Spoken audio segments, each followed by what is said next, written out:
O Livro dos Médiuns. Segunda parte. Capítulo 29.4. Rivalidades entre as sociedades. As reuniões que se ocupam exclusivamente de comunicações inteligentes e aquelas que se entregam ao estudo das manifestações físicas têm cada uma sua missão. Nem umas nem outras estariam no verdadeiro espírito do espiritismo se se olhassem com rivalidade. Aquela que jogasse pedra na outra provaria só por isso a má influência que a domina. Todos devem concorrer, mesmo por vias diferentes, para um objetivo comum, que é a pesquisa e a propagação da verdade. Seu antagonismo seria o efeito do orgulho superexcitado, fornecendo armas aos detratores, só prejudicariam a causa que pretendem defender. Estas últimas reflexões se aplicam igualmente a todos os grupos que poderiam divergir sobre alguns pontos da doutrina. Como dissemos, no capítulo A Contradições, essas divergências não levam, a maior parte do tempo, apenas sobre acessórios, às vezes mesmo sobre simples palavras. Então, seria puerilidade separar o grupo, porque não se pensa exatamente igual. Seria ainda pior se esses diferentes grupos se olhassem com ciúmes. Compreende-se que a inveja ou ciúme entre pessoas que se fazem concorrência e podem ter um prejuízo material, mas, quando não há especulação, a inveja não pode ser senão uma mesquinha rivalidade de amor próprio. Como não pode haver uma sociedade que possa reunir em seu seio todos os adeptos, aquelas que são animadas de um verdadeiro desejo de propagar a verdade, cuja finalidade é unicamente moral, deve ver com prazer se multiplicar as reuniões, e, se há concorrência entre elas, isso deve ser um estímulo ao bem.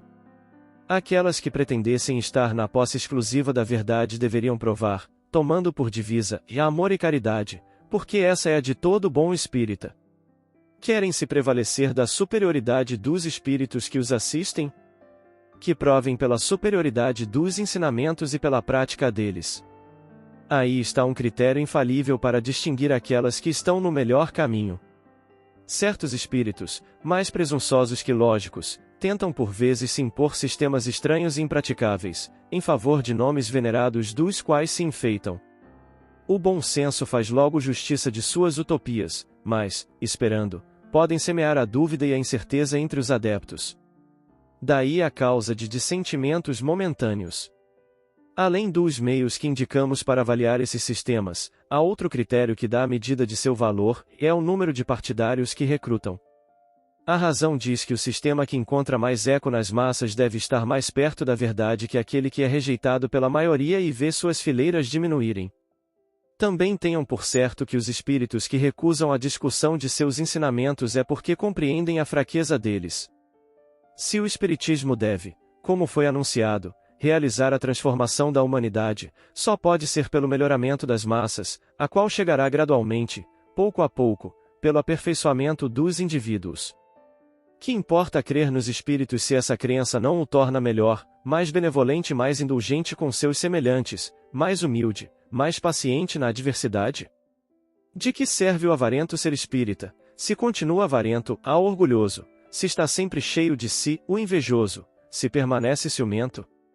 Todos os homens poderiam crer nas manifestações e a humanidade permanecer estacionária, mas tais não são os desígnios de Deus. É em direção ao objetivo providencial que devem caminhar todas as sociedades espíritas sérias, agrupando em torno delas todas que têm os mesmos sentimentos. Então, haverá entre elas, união, simpatia, fraternidade e não um vão e pueril antagonismo de amor próprio, de palavras mais que de coisas.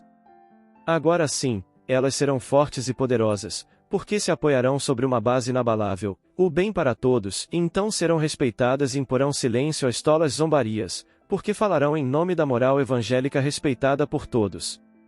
Tal é a via pela qual nos esforçamos em levar o espiritismo.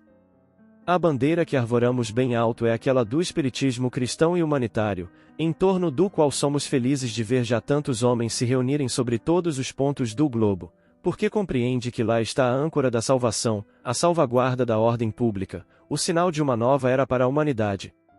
Convidamos todas as sociedades espíritas a concorrer nesta grande obra, que de uma ponta a outra do mundo se estendam uma mão fraternal, e apanharão o mal nas malhas de uma rede inextricável.